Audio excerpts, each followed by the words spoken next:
আল্লাহ কবুল করে নাই। বিড়ালের অভিশাপে মানুষ ফকির হয়ে যায়, বিড়ালের অভিশাপে মানুষগুলো ধ্বংস হয়ে যায়, বিড়ালের অভিশাপে দুনিয়ার সংসারের মধ্যে অশান্তি লেগে যায়।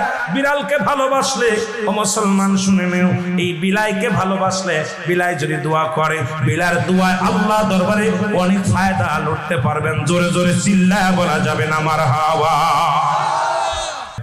এখানেও নবী বিড়ালকে ভালোবাসতেন।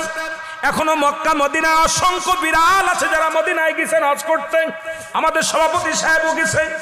অসংখ্য বিড়াল গুলো দেখবেন মদিনার মনোয়ারায় রাসূলুল্লাহর রওজার আশেপাশে, কাবা শরীফের আশেপাশে অসংখ্য বিড়াল। ধরে বলেন ঠিক কি না?